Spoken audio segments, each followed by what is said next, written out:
Pleasant afternoon and welcome to the Roundtable, a special interview with the Prime Minister of St. Kitts and Nevis, Honorable Dr. Terrance Drew. Thank you for joining us live. We are currently being streamed live on social media platforms at PMO SKN, ZIZ Broadcasting Corporation, SKN Newsline, WinFM, TVC Channel 40, The Cable, and Tel V in St. Martin and Freedom FM. In keeping with the administration's desire to maintain a level of transparency and accountability between the government and the public, the Prime Minister has agreed to make himself available each month to the media to share with the public the happenings and developments within the various ministries of the government. We would like to apologize, first of all, for the late start. The Prime Minister would have come here straight from Trinidad and Tobago just to cement how pivotal it is for, how critical it is for him to engage with the media to ensure that the public is abreast of the happenings. Good governance, transparency, accountability, and integrity are of paramount importance to this administration. In this vein, we have collaborated with the Media Association of St. Kitts and Nevis to have a rotation of representatives from the various media houses here in St. Kitts and Nevis to sit with the PM and address the areas of concern or interest that they may have.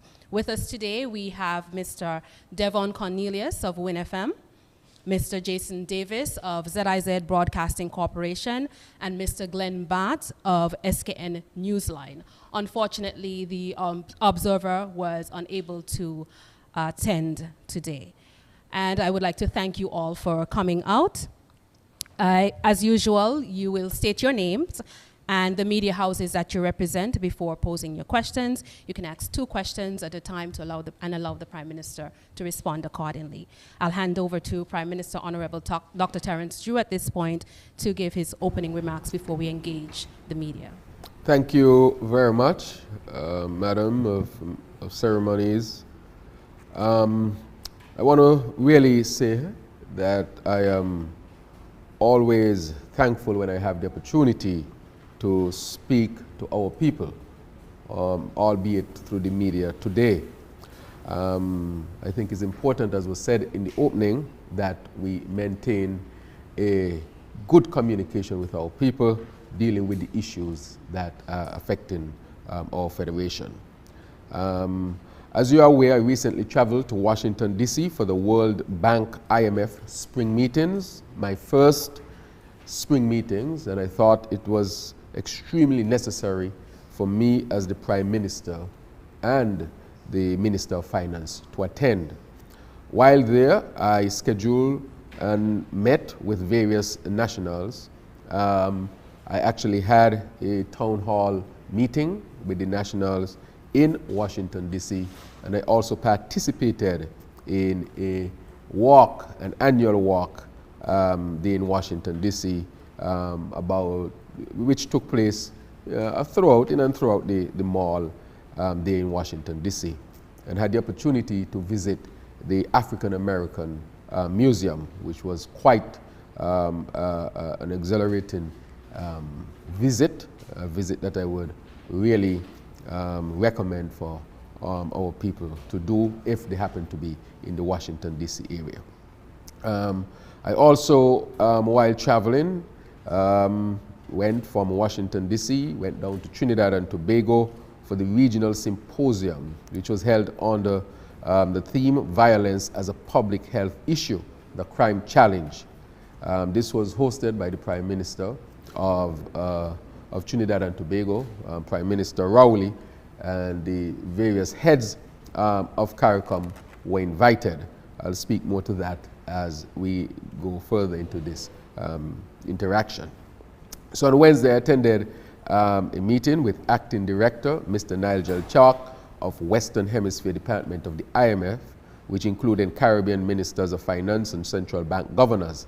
I spoke on the topic, reaping opportunities from green energy. We discussed pertinent global matters of regional and national importance among them. And among them, we discussed finance, climate change, global warming, and renewable energy, the challenges faced by small island developing states and efforts to adapt, find solutions to, and mitigate the deleterious effects of global warming. During my presentation, I shed light on several projects our Federation will be undertaking to respond to some of those challenges. Our administration has been actively at work in sourcing the required funding from the Caribbean Development Bank to start the process to build a 30 megawatt plant by 2025. As I've said before, this is a joint effort between the Nevis Island Administration and the federal government. We are approaching this as a federal resource. We intend to begin drilling activities later this year.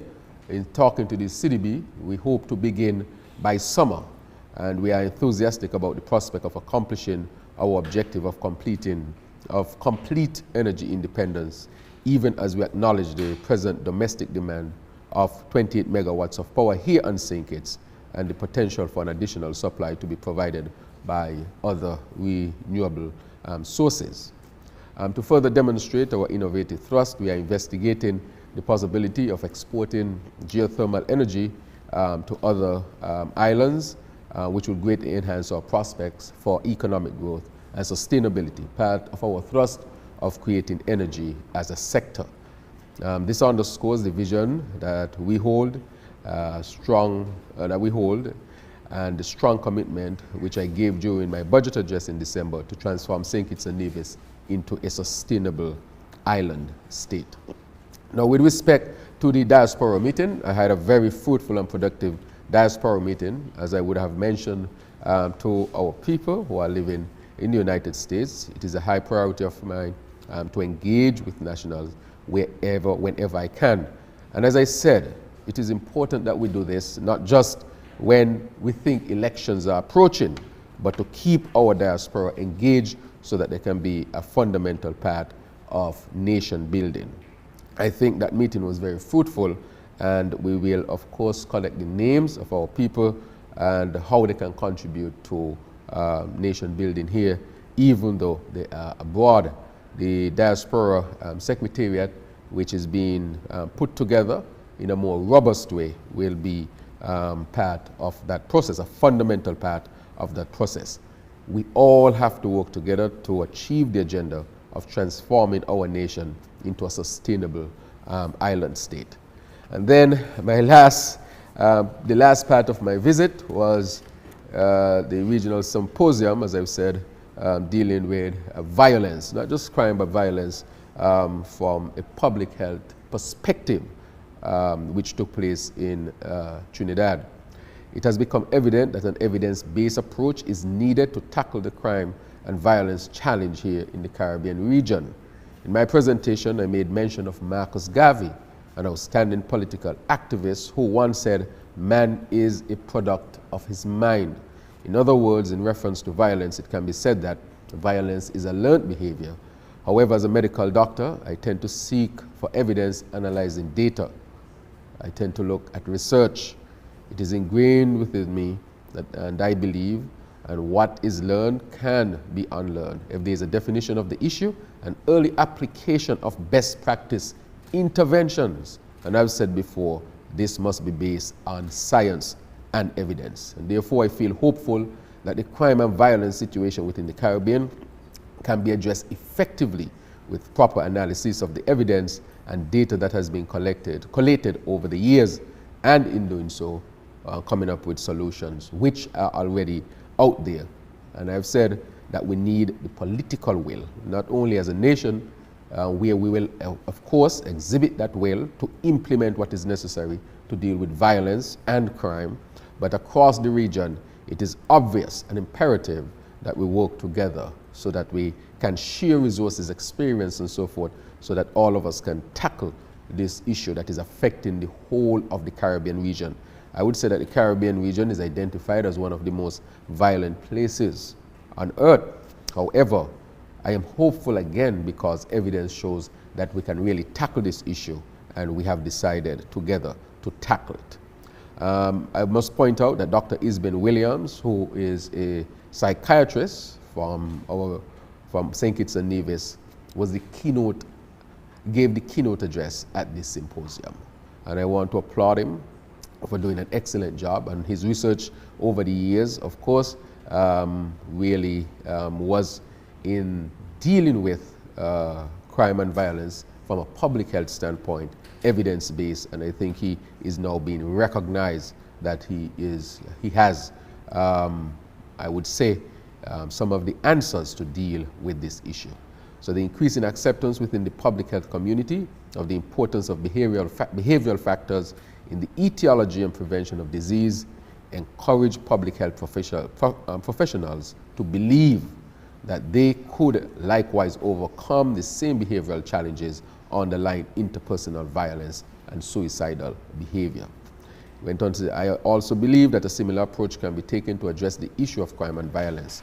Defining the nature and extent of violence is a necessary first step towards fully comprehending the phenomenon of violence. As a region, I strongly believe we are taking the right approach and will yield tremendous results now and in the future. St. Kitts and Nevis is ready and willing to move forward from research, evidence, and experience to robust and sustained action as we implement these evidence-based solutions along with our Caribbean partners and international partners as well. Your government has not rested on its laurels since assuming office in August last year. In fact, we have moved beyond merely being aspirational to being constantly intentional in our efforts to advance our beloved St. Kitts and Nevis. We are committed and focused on creative, innovative, transformative, and effective change.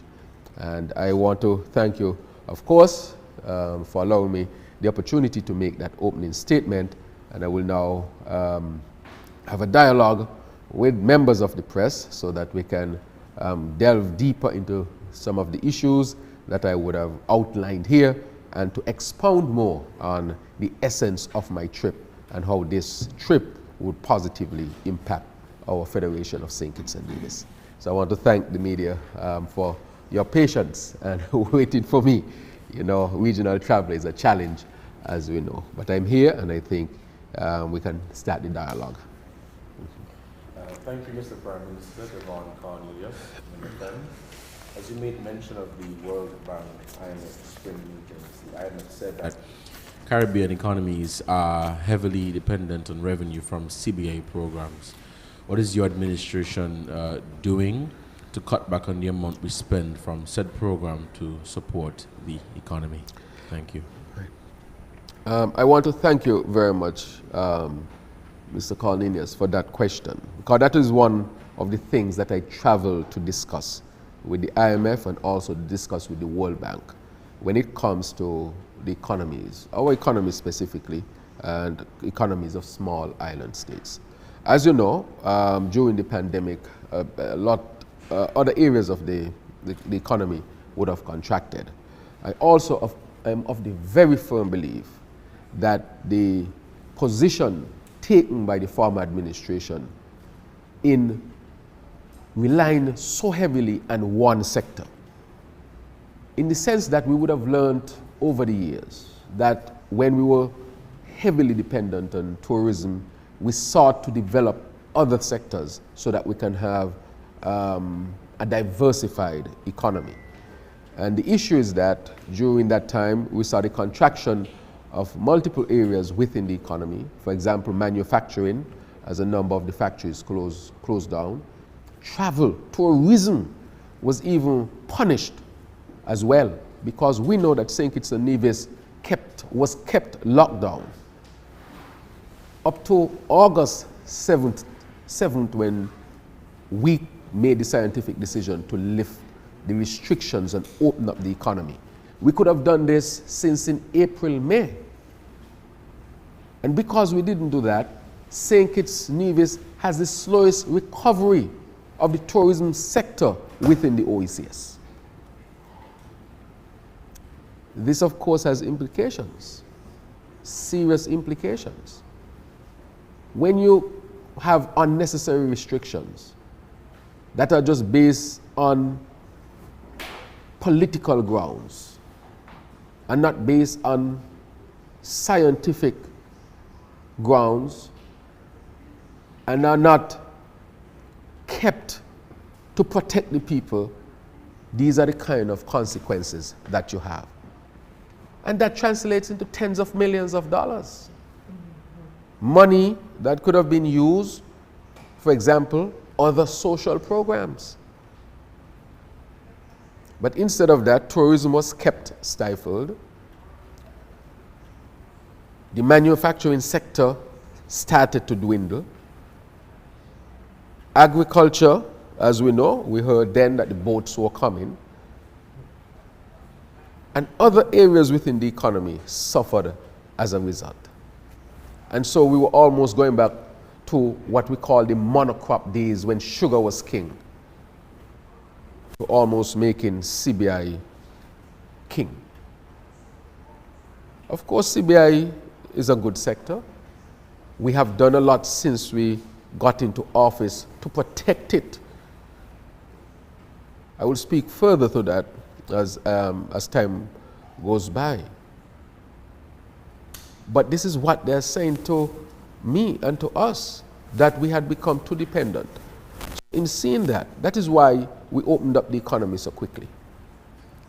August 5th, the election, August 7th, restrictions lifted.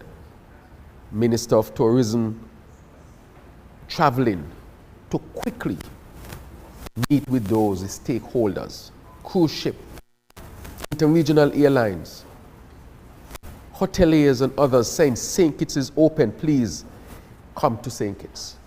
We were able to get some rebound in tourists, in the cruise tourism. We were able to get some rebound in airlift. We were able to get some rebound in stays, as they call it, beds in heads, heads in beds, people staying. We were able to have a carnival such that it could be at a magnitude to attract people to St. Kitts and Nevis, so that we can have the tourist sector being imbued with life again. And so we were able to salvage a lot of it, even though significant damage was done. And so the only way we can really deal with this is a way that we have known before. We have to diversify the economy. And so bringing back tourism, that has led to more diversification of the economy. The other things that we had to look at outside of that is infrastructural development. That is why we are moving to have our massive housing program rolled out. Construction is important. That is why we have been discussing other investments in the economy. Manufacturing in the food sector, which we have signed on to with the Afrexim Bank, looking at producing chicken, fish, collaborating with our people.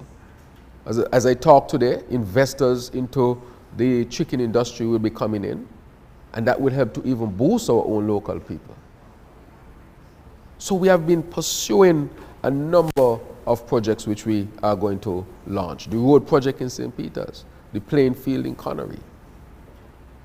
We have a number of capital projects that we want to get going. But of course the government is young, and we had to make sure that we put things in place that public works have been doing. So that sector has to also develop. So we are looking at pushing the manufacturing sector.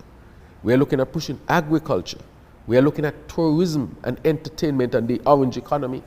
That is why we want a robust music festival. We want people to come into St. Kitts. We want St. Kitts to continue to be the buzziest country. because that is how we are going to continue to expand our tourism sector. And then come on to energy.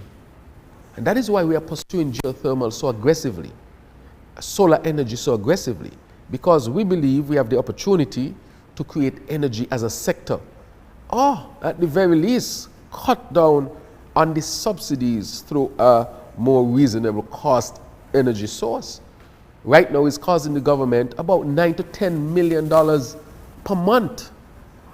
So energy subsidy is a social program in and by itself, so that people can afford to pay for energy, especially in this post-COVID time. And so we will pursue these other aspects of the economy to expand them so that we can diversify the economy and limit our dependence on just one sector.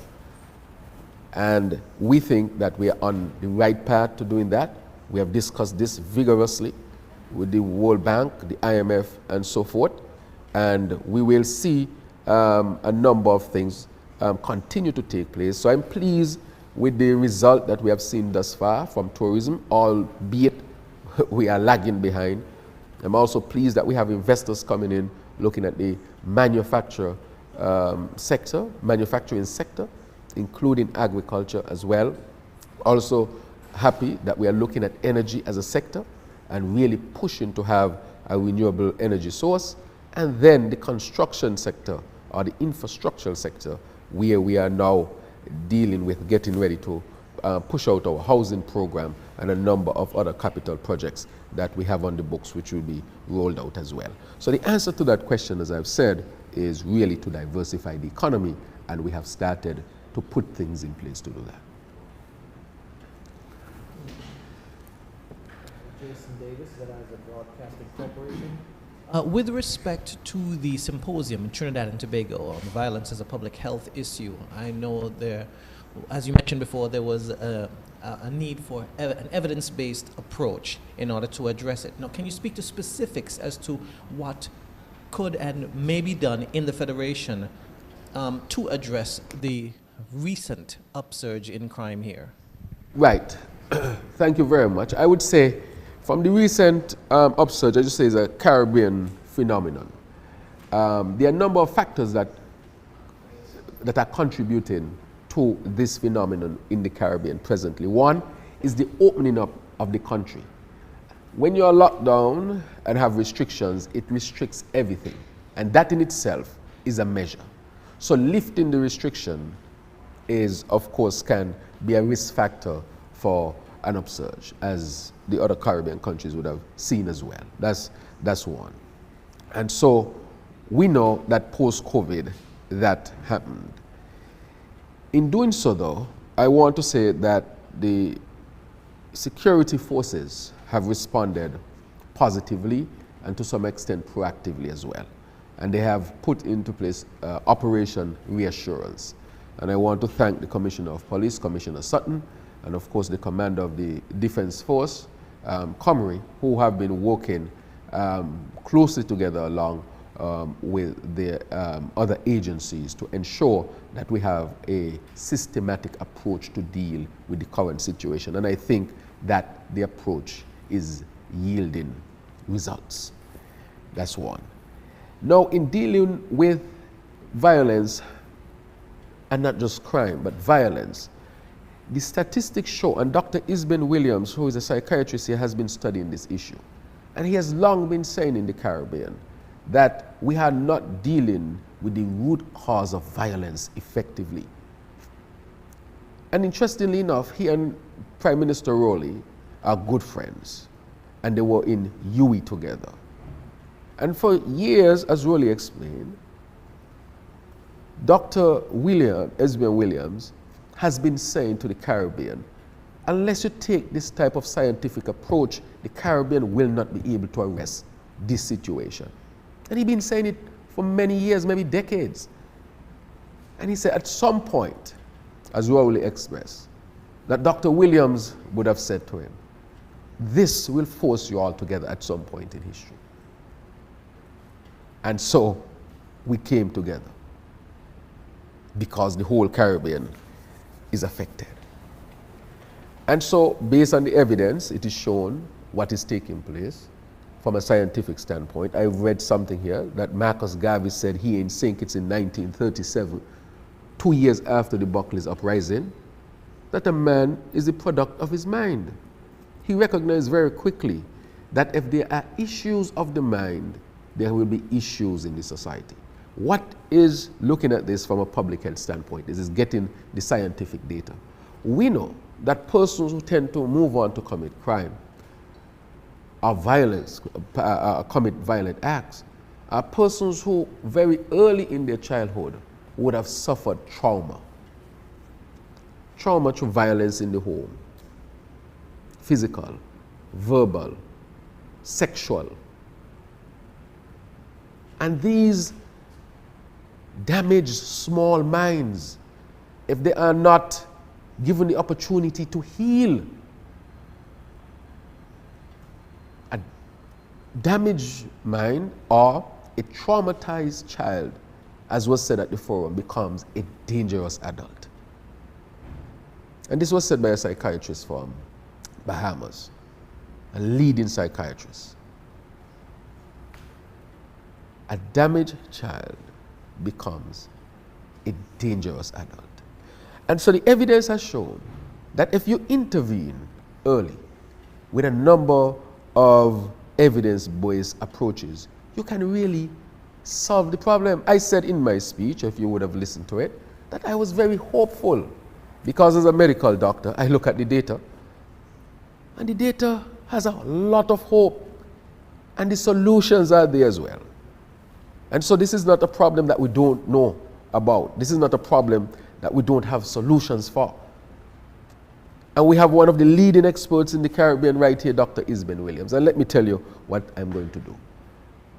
I called the Minister of Education, the Honorable Dr. Jeffrey Hanley, the Deputy Prime Minister, and asked him to put in place quickly a task force to look at making preschool accessible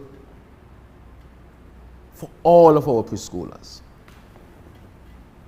Because the earlier we intervene is the more success we will have.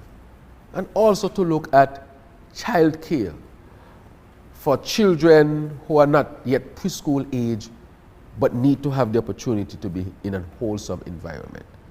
Because the research showed that between 0 and 5, if you get it right, it is very unlikely you'll get it wrong after that. But if you get it wrong between 0 and 5, it becomes extremely difficult to correct it. That is why I think it was mentioned that maybe in the primary school you will find people gravitating to gangs. That is known. If you don't intervene early enough and you have an environment where a particular lifestyle is glorified, it can draw vulnerable people to it. And so, therefore, that is one of the things we will look at. The other thing we look at that we have joined on to is that we have to impress on the United States of America to stop the guns from coming to the Caribbean. The United States of America has to do its part. And we are saying to the United States of America that we have worked with you when it comes to drugs going up north. And we are saying, work with us to stop the guns from coming south. Because we know guns plus gangs plus drugs equal violence, murders. We know that. We can control the others, but we cannot control the gun flow alone. The United States has to play its part. And so we are impressing upon them to play their part. So that is one of the things in terms of our diplomacy has to be a part of the solution in asking the United States to put in place robust measures to stop the flow of guns to the Caribbean. So we'll be dealing with it from that end in terms of preschool and so forth, dealing with the diplomacy part to really try to stem the flow of guns. And I want to thank the United States of America for they have given to us a boat, brand new, to surveil our waters, and they're also helping us with onshore radar, which will be implemented very quickly, so that we can monitor all of our borders. We'll be able to see every boat, anything that come into our waters. our marine space. And secondly, we will be able to respond if we have to respond, because we know that porous borders mean that people will be using this as a transshipment point, and not only a transshipment point, but to drop drugs and guns here. And so we want to tighten up on that, and that is another measure. So we're going to inaugurate the boat just now, and we're going to have the onshore radar before summer this year. That is another measure that we have taken. Another measure that we have taken is for the police and the military to work close. We have put 2 platoons from the military, and I know that the military is asking the Governor General to give the military officers about 6 months powers to arrest. But of course, they'll be working along with the police, because we recognize we have to do that as well. And with all of that, we are also pursuing active engagement among those who are in these organizations to deal with it from a mediation standpoint as well. So we are looking at it, deal with it from a mediation standpoint, but also robust police tactics to detect and to make sure we work hard to get the guns off the streets and those who we know are involved in criminal activities, to make sure that we do the policing that we have to. And again, this week you'll see that presently there is training going on for the police force. I'm sure you would have seen it, including we have brought in an expert to deal with community policing. And I want to thank Commissioner Sutton once again, because he believes in evidence-based policing, and they have started the training this week. And we'll do a series of critical training for the police officers. We will spruce up where we have to, give powers to the military where we have to, get them to work together, and then engagement of those who are involved. We will work on securing our borders. And while we are doing all of that, diplomacy to ask the United States to partner. The United States have worked well with us, a good partner for St. Kitts and Nevis and the Caribbean. We just have to strengthen our partnership and stopping the flow of guns to the Caribbean. And at the same time, we will be heavily investing in our schools, our preschool and care, to make sure that our people at early ages, they get the intervention that they need to prevent damaged minds from becoming damaged adults. I mean, dangerous adults, as was said. So those are the measures we are undertaking presently. I just want to piggyback on one specific point you raised. You said you'd also be attacking this from a mediation standpoint. I'm going to assume you mean mediation with the gang members and the offenders? Yes. So how will this differ from the initial mediation that was done, which led to the peace program? Well, you call it that. I think they call it the alternative lifestyle.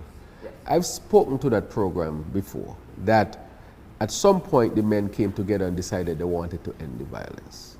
I have said that multiple times, and if you check the history, you would recognize that that was the truth. Mediation always have to be a part of it. You go to Barbados has a program similar to that. I will not go into all the details of how that is being done, but the mediation means that, one, you have strong police tactics to detect crime and to let people know you commit crime, you have to be punishable by it. But mediation means, look, this can't continue like this. We have to stop this. And that is a part of it as well. So this has to be a multi-pronged approach. But what we will not do is try to say to people that I'll deliberately pay you not to do something. What does that do? People then can hold the government hostage. You can extort the government. That approach was costing the government almost $50 million per year and going up. Totally unsustainable. So we have to look for sustainable measures in which to deal with this. And that is a big difference, a big, big, big difference. We believe that a program is necessary to engage young people, get them involved in training and employment, and we remunerate them for that. But we also believe that you cannot have somebody and say, I'm paying you not to do this. That does not serve the person, and it does not serve the state.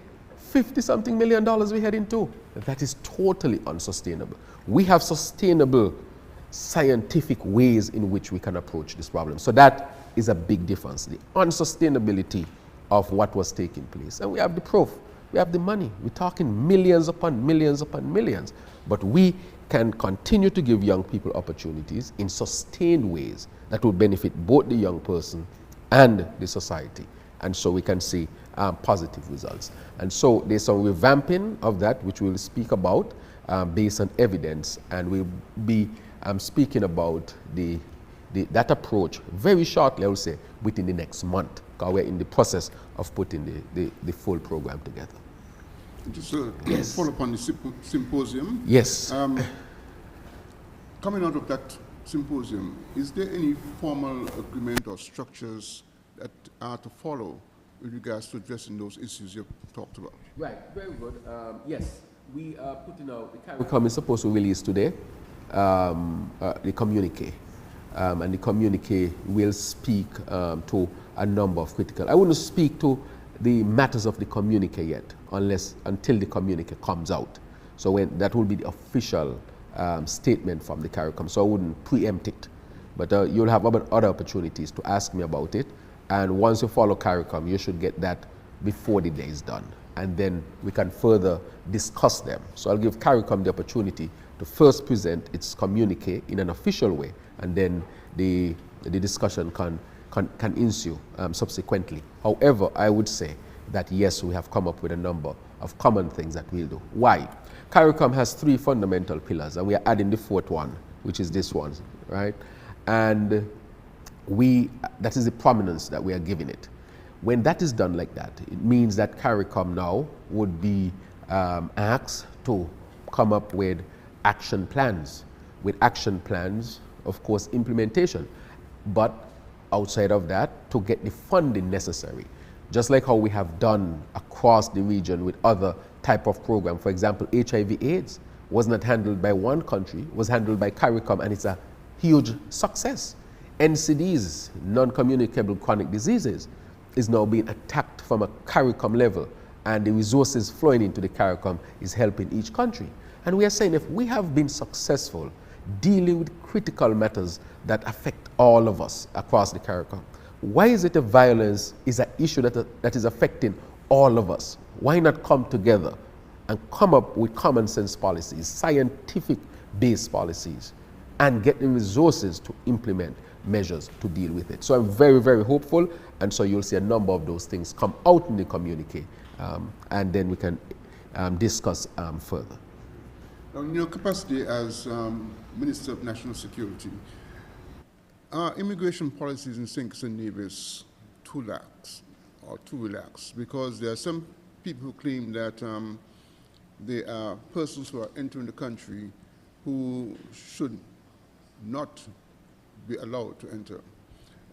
You're talking about the use of fake documents, the use of the abuse of visas, the abuse of work permits, etc. The inability to sustain themselves for those who are allowed to come in for 6 months, etc. So what is happening on that front, and what should we expect, and put this also in the context of OECS and CARICOM treaties? Now, I would say that OECS and CARICOM treaties, you can comply with them without any type of violation of the immigration laws. As I've said before, when we took office, there were systematic, deliberate, criminal activities that the government then allowed when it came to immigration, and I dare say participated in. And I'm talking about the fake marriages with fake documents. Just today I asked the PS to give me an update, and she's going to send me the stats. From our research, we have documented, well documented, about 200 of them. We have boxes of these things that we have to mull through. Fake documents to get marriage documents. So we have to send back to the country of origin to send us the legitimate documentation. And what we're uncovering is that these persons who participated in it could not have gotten it done unless there was a systematic approach to allow it for whatever reasons. One, we are finding out, for monetary reasons. I mean, this is so sad that when you look at what took place in St. Kitts and Nevis, you could not believe that we had become that. So some of the things you're talking about, we are actually putting things in place to deal with them. There's still some of that. For example, if we send back to a country to get the right documentation, sometimes we take 4 to 6 weeks, because from the very country, people will get false documentation and bring the false documentation here. So now we have to go into the process of verifying if that documentation was legit or not. At this time, as far as I know, we have stopped visas to certain countries until June. So if there are visas that are being given out, then it means that we will have to investigate that. But as far as I'm aware, we have taken the decision to hold on visas in certain areas. And then documentation, if you come in and you want to participate in a particular type of immigration status, meaning that there are different, you can come in under a different type of status, depending. You can come as a temporary resident, CSME, stuff like that. That we want to make sure that whatever is presented, the documentation is correct. So we are not against any of that, and that we enforce the laws. So complying with the treaties does not mean that one has to break the laws at all. Not only that, you see, we are dealing with other type of immigration issues, the breaching of our borders, for example. We saw what happened with the Haitians, with the boat, and there's people participating in human trafficking. As you know, we have a very progressive and humanistic approach to them. We saw what happened with the Africans, the Cameroonians as well. We have discussed with Antigua who will take them back. So those are other issues that we are looking at. So we have taken some strict measures when it comes to immigration. When it comes to marriage, we are now putting a process in place where we have to verify your documentation from source. That might take a little bit longer. That is why in any country where you go to get married, you don't rush a citizenship after you get married. In America, for example, you get a residency and then you get your citizenship after. Even, for example, let's choose the Dominican Republic. If you go there, you don't become a citizen right away. You be married, you become a resident, then you become a citizen. So why is it that is not being applied here? People who are getting married today and literally tomorrow get a citizenship. Who else can allow that? Except a government allow that. So when it comes to immigration, there's a lot of cleaning up to do. And we recognize that bad. And we have started the process. We have at least arrested the fake marriages. We have at least arrested certain visas. There is more work to be done, and we are pursuing that work. And let me say, we are not targeting anybody, because the position we took, as you can see, we did not deport anybody after the elections. We did not go into mass deportation of anybody. As a matter of fact, because when your COVID was tough, businesses were closed, people couldn't find jobs and so forth, we know that people couldn't pay, for example, their regular work permit and so forth, those who are here. And so we said, look, let's close off everything, and those who are here, let's give them an amnesty. Let's be at least humanistic in our approach to deal with those who are here. People who are here, construction shut down, they couldn't continue to work because they play a part in the economy as well. And therefore we said, look, we have to treat people humanely, and we're not going to just take people and rush them out the country, create an amnesty period while we stop the marriages and investigate what's going on. Well, citizenship through marriage and see what's going on, because people can still continue to get married. And they should if they love and they find the right person, not just for citizenship. And secondly, to deal with the visas. And those who are inside, let's process them and document them in a humane way. And so we have approached those from their different nationalities. As I said, I would not have treated them any less than human. But at the same time, while we are being humane with respect to our immigration laws, we have to also, our immigration policy, we have to also respect the law. We are a country of laws, the rule of law is important, and we have to abide by it. But at the same time, it does not mean that we cannot be progressive in our thinking with respect to the immigration issue. Now, in regards to the idea of diversifying the economy, now, there are some claims that many persons from outside are sort of taking over a lot of the economic activities. I know your administration has established a Ministry of Entrepreneurship. Now, how do you view the use of CBI, some of the CBI revenue, to sort of encourage local entrepreneurship, perhaps in specific or selected areas, taking persons perhaps through a training program, then providing some grant or starter funds to create a sort of head start program. And hopefully that will lead to certain kinds of businesses, perhaps in agriculture, in food processing, tourism, and so forth. What's your concept of pushing local entrepreneurship in this manner? Right. Thank you again.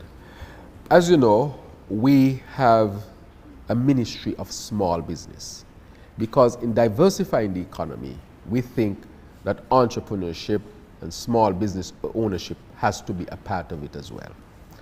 That ministry is being built out as we speak and is almost complete. They had, I think, is SPDC, that is on Princess Street, I think, and we are going to expand that because this is how we think. And the idea of that is to create a one-stop shop. So if you have a young man, let's say he's a mechanic, and he said, look, I want to start a mechanic business. The idea is he can enter into that ministry and say, look, I am qualified as a mechanic, I want to start a mechanic shop. At that point, he's supposed to be taken, be given the resource of how to develop a business plan, give him training as to how to run a business. And then, once that is done, allow him to access a very low interest loan, very low interest with extremely reasonable condition, nothing to stress him or strain him. And once he does that, he can then start his business. We want to set up also an incubator where they can have that type of practice. But apart from that, we want there to also be resources in terms of expertise to walk along with that new business owner of how to manage the business. And that is what the small business ministry is pursuing, and we're going to expand that so that exactly what you said is exactly what we want to do with respect to the small business ministry. And that is why we call it small business ministry, because entrepreneurship, some people, what does that mean? But I think the common man understands what small business means, right? And that will create a buzz that, look, I can get into a small business as well. So we want to give it that focus. We want to give it that prominence so that exactly what we want to achieve could be achieved. So we are pursuing it. And you can reach out to the Small Business Ministry, or you can reach out to the Minister, Honorable Samuel Duggins, to get more in-depth information on it so that you can see how the program is being set up. But you are right. We are making those funds available so that our people can have the opportunity to enter into businesses as well. However, we want to give them the other support that they need so that they can be successful. Because too many times somebody go, they get the resources, where's the business? No business set up. I would also say that was part of the scheme that took place in the Development Bank under the last administration. Write up a loan, come, get the loan. No business. People who get the loan, they come back and give $10,000 to whoever they give the $10,000 to, or $20,000. That was a scheme again to get money. So you look on the books, a lot of money for businesses, can't find the businesses, not even the start of a business. These are the travesties that took place in immigration, in the bank. That is why we suffered a deficit last year. That is why the Development Bank was on the verge of collapse. That is why bad policies again affected the National Bank. National Bank, for the first time in its history, I think, I might be corrected, but I'm almost certain, I'm sure, for the first time, could not pay a dividend, suffered a loss. So we had to take over a banking sector and try to get it back on track. And so many of these very difficult situations, the CBI, the banks and so forth, we had to stabilize these things. And that is why I thought it was important that I go to the spring meeting and spend the time that I spent there so that we can stabilize our economy and diversify it so that we can create a sustainable island state. Because as the IMF is saying, if you ever have to depend on one sector to carry your whole economy, that is unsustainable and it makes you very vulnerable. And as the Prime Minister and Cabinet, that we have taken the decision that that is not good enough. And so we're going to work hard. We're going to have to make decisions, sometimes tough decisions, but decisions necessary to keep St. Kitts and Nevis strong. But always, always working on behalf of the people. As you spoke about the regional symposium on violence, I want to turn the attention to national security. We've had 9 murders so far since January. Has the police been able to determine the motive for these murders? Are they connected? And as you spoke about the development bank, the audit report, the forensic audit report, when will that be released? What is the status of that report? Thank you. Yes, with respect to the report, I know you have asked about it already, Cornelius, but and you're rightfully asking, as I told you, because of the nature of the report and the information that is there, we'll put it through a process, and that will determine when we make it available. Just because of what we have uncovered with respect to the development bank and the activities that would have taken place there. With respect to what have taken place with the killings, of course, the police have basically done a lot of work, some of which it can reveal and some of it which it has to hold close. Not all, some of them are disconnected from the other, but we know that they were, the majority would have been connected to gang activity, which we know. And again, we say the formula for that type of things, gangs plus drugs plus guns, result in this. And that is why we are attacking them. The police has started the Operation Reassurance with the new Commissioner of Police, James Sutton.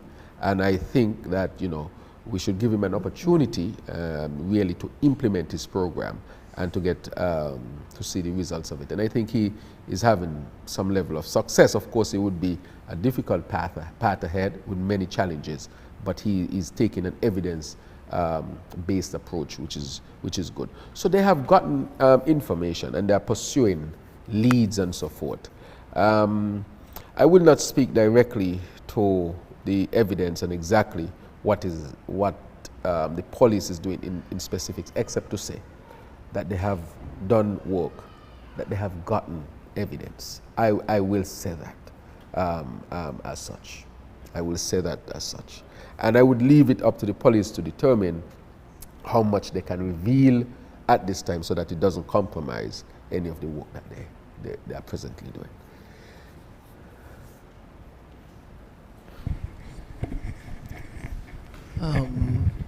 Slightly related to national security and violence, I am wondering if there's anything you can say in relation to a possible response to the kidnapping of the father of the SKN honorary consul in Haiti.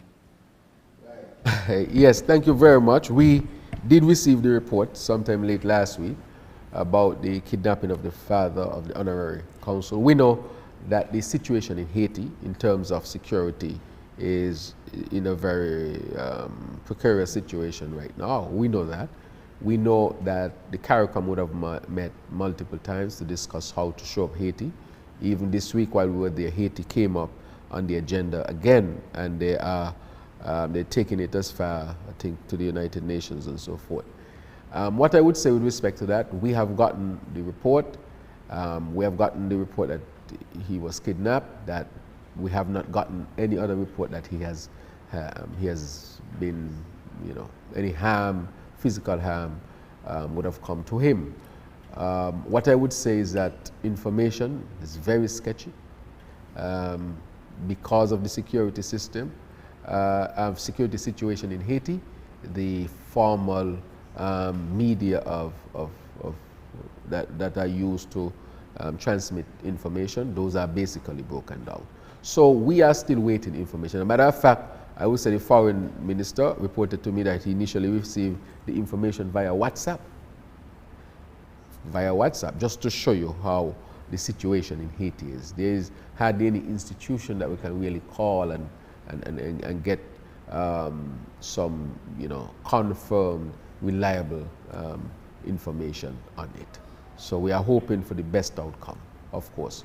We are hoping that common sense prevails. We are hoping that, he can go back to his family safely.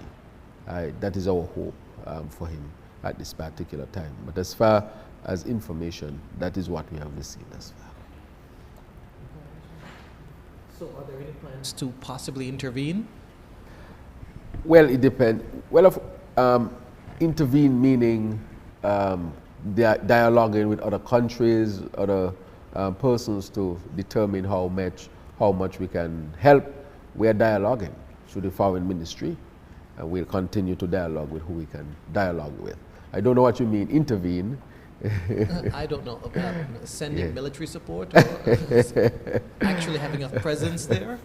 That military support is not even supported by any country in the world. As a matter of fact, the approach that the world wants to take is to support and strengthen the Haitian police. The thought is if you were to put boots on the ground in Haiti, you can create a worse situation. And so the decision has been, and a global decision really, at this point, not to put boots on the ground in Haiti, but to strengthen the police and allow it to be a Haitian-led type of operation, but of course supported. Yes. Mr. Prime Minister, some weeks ago, there was some talk about the Social Security Board not being properly constituted, that it had more members on it than the Act allowed. For example, I understand that the talk was that it was 12 plus 6, and that occurred because of a situation where 6 members were not appropriately terminated from their service on the board. Can you comment to that situation at all? So I have looked at the legality of it and have my legal advice on that, and that is not so at all. So I would basically say from my legal advice that that is not so.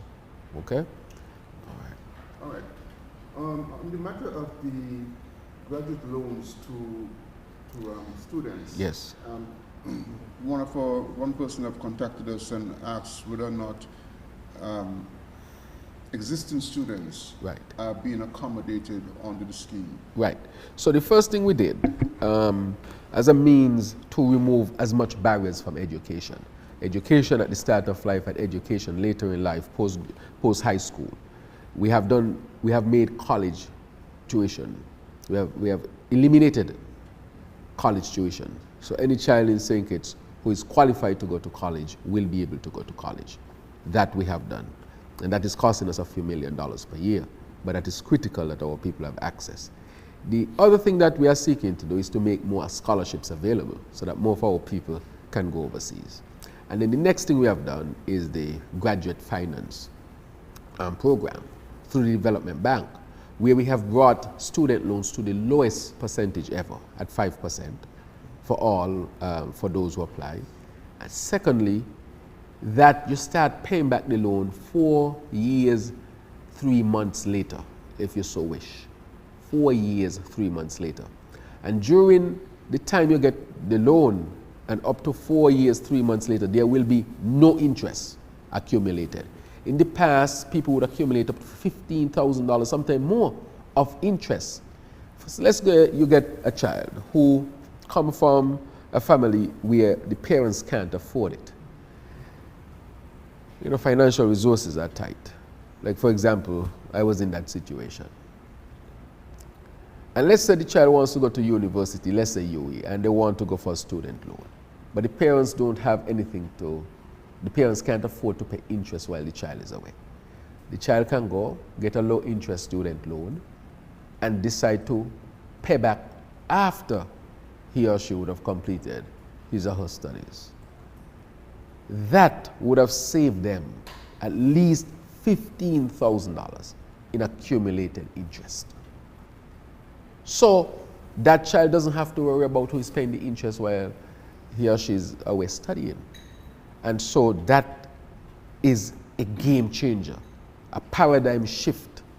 I don't know if any other countries in the Caribbean does anything like that, but that is a paradigm shift. So that's one. So I went through that so people can know that the program exists and how the program is going to function. And then after that, you have about a number of years, up to 15 years, to pay it back. So your installments, even after you start to pay, would be relatively low, so that you would have enough space to invest in a mortgage, pursue a business, or even pursue higher education by doing that. So we made a promise that we'll make sure they get credit of that, so these students will get credit. And over time, it has been calculated that they would save maybe up to $100,000 in terms of interest and payback and so forth, depending on the size of the loan. So they will be saving significant amount of money that can be invested in other things. So they would have a real ease. Because you have people in St. Kitts, take a student loan, have to take 15 years, come back when they're 25, some 30, have to live in the parents' house for 10 years, 15 years, because by the time they pay the student loan of $2,000 and they're working for $4,000 as a new graduate, how much they're left with? $2,000 can't carry them. Sometimes it's very challenging and difficult. They can't have a car as a graduate, and therefore they stay at home. So if you add 10 to 30 or 15 to 25, you're talking about they're leaving home when they're 40, comfortably. You can't have somebody go away to study and have to wait until they're 40 to move out of their parents' home, and that is why we took that decision. Now with existing loan, we are in the process of analyzing existing loan, because that is of great concern to us as well. So I would say to that person who asked you that, this has been set, and now we are in the process of dealing with existing loan. And we will have some movement on that within the weeks to come. Okay. There are some government properties around that are unfinished. The Prince building right in front of government quarters, and there is a police training complex building close to Nima that have not been no work has been done on them for quite some time. What is the state of that? And in addition to those two, can you comment on what is the situation with the old Fort Thomas property, Fort Thomas Hotel property? Right. Good. So let me talk to the Printry. We did an analysis on the Printry. We know how much is going to start, and we intend to start the Printry to finish it as soon as possible. And I will give some more details on it. It is part, and we intend to have it done. So we did an analysis, how much to have it finished, and we are going to move on that very shortly. So that is where it is. However, that Printry, we had some issues with it, but we are really making sure that we complete it. All right? So we have already started that process. I think based on the numbers I got, and I want to be very specific, I probably can't get the numbers for you, but we even know how much it would cost to complete the Printry. The other one is the police training complex that was being funded by the Europeans. I met with the Europeans in Bahamas when I was there earlier, and I met with the ambassador in the last few weeks, and that was what we discussed. I would say that the project, from our perspective here in St. Kitts and Nevis, was badly managed. After the change in government in 2015, it was badly managed. And presently, there is no funding coming through the European Union anymore to complete it. We have asked Public Works to do an analysis of the building in terms of its infrastructural integrity and to do an analysis as to how much the building would cost for us to finish. We are committed to finishing it, but we are in the process of doing an analysis from a construction standpoint, an engineering standpoint, and also to source new funding to finish it because of the bad management that could have been finished under the previous administration, but because it came over from another administration, it was almost left abandoned. I'm not going to leave the Printry building abandoned because it came from another administration. Administration changes, but the government remains the same. That is government money.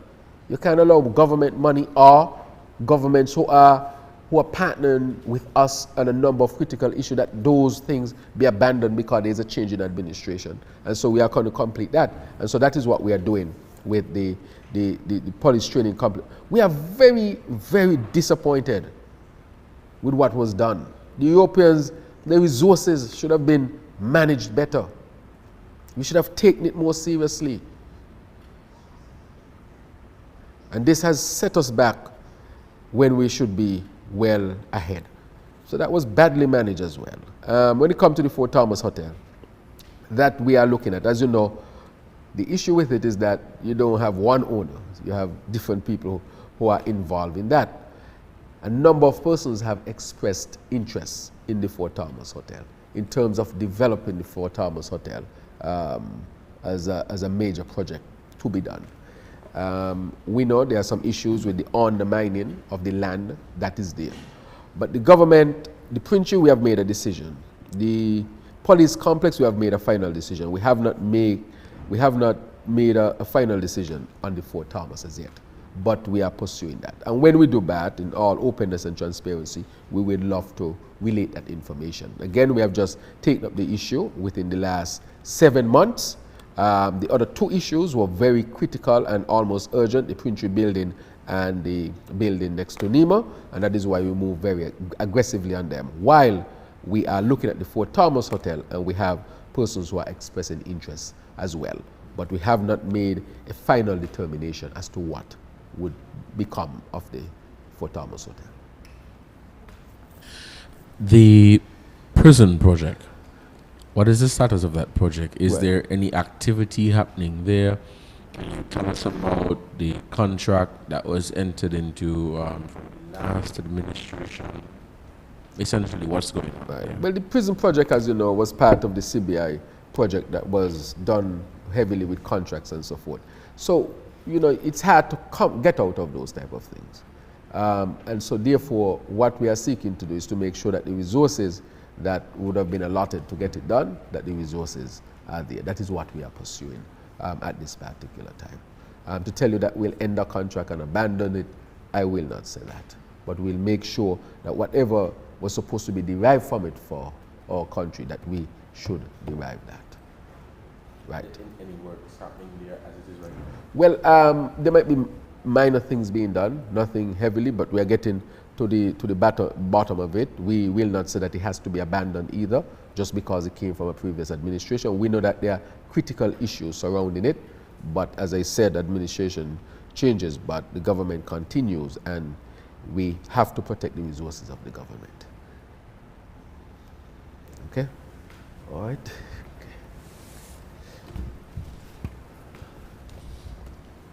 Thank you very much to the media houses for coming out and engaging with the Prime Minister, expressing your concerns. Yes. We will, of course, yes. Mr. Prime Minister, you will be given an opportunity to give your closing remarks. Thank you very much. Giving a bit of yes. expressing a bit of gratitude to the media houses and as well to our listening audience. So we have the Prime Minister give his closing remarks before we close out for today. Oh, thank you very much. Yes, I am heading. One of the things I wanted to mention was the VAT Day.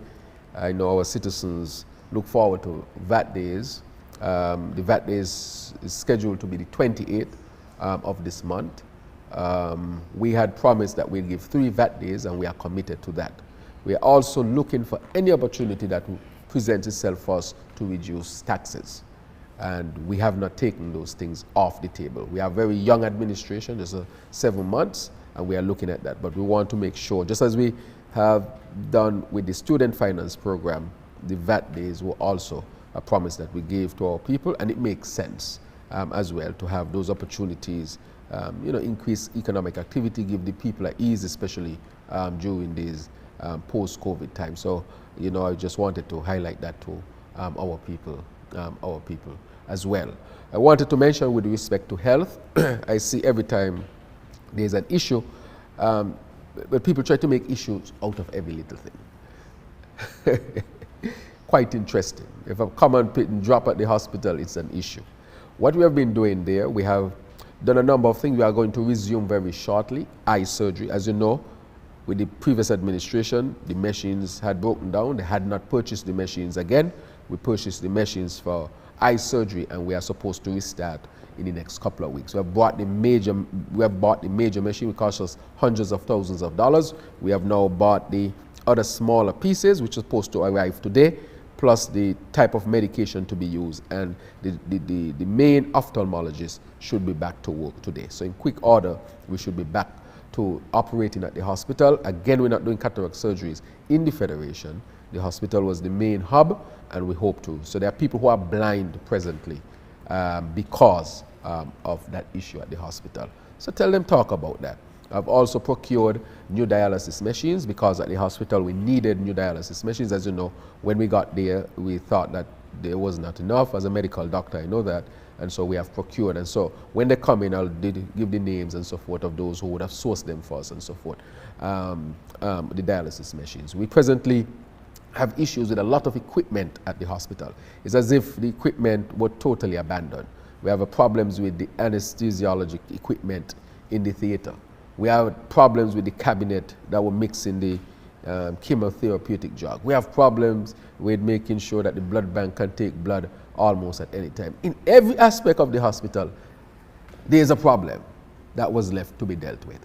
And I'm asking our people that they're trying to make song and dance out of these things, but we have made the decision that the hospital will be an accredited hospital, and you'll see significant improvements over time. One of the things we are looking at is bringing in 4 specialists now who would help us with ICU, emergency care, neurology, that's the nerves, deal with strokes and so forth, first time in our country, and also a biotech who is a specialist in biotech. So we want to improve our ICU care, our emergency room care, and to improve our nerve care as well. And we're also bringing in a surgeon who will be with us for a few months to help us to really set standards for our surgical operations here in St. Kitts and Nevis. We had excellent surgeons at the, we have the opportunity to have excellent services, and we are pursuing that. And then again, I want to say that we are finalizing our funding for the new hospital, and I intend to break ground for that new hospital this year. We must, as a country, have a state-of-the-art hospital, one that is accredited, and that would help tourism and build confidence that St. Kitts and Nevis is a place that can deliver good health care. So I wanted to bring that update and say to the people of St. Kitts, with all the things that they're saying about health care, we are moving in the right direction. We have had problems with health care for a long time. This will not be solved overnight, but we are on the right path, and we'll work until we get it resolved. Thank you very much.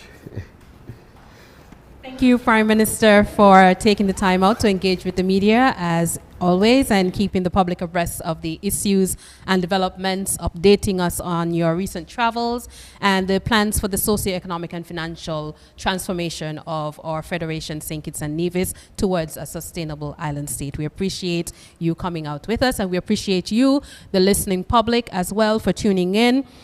Be sure to join us again next month. We will be back with the Prime Minister sharing his developments again as per usual. I am Adelcia O'Connor-Falance, Press Secretary to the Prime Minister of St. Kitts and Nevis, bidding you farewell.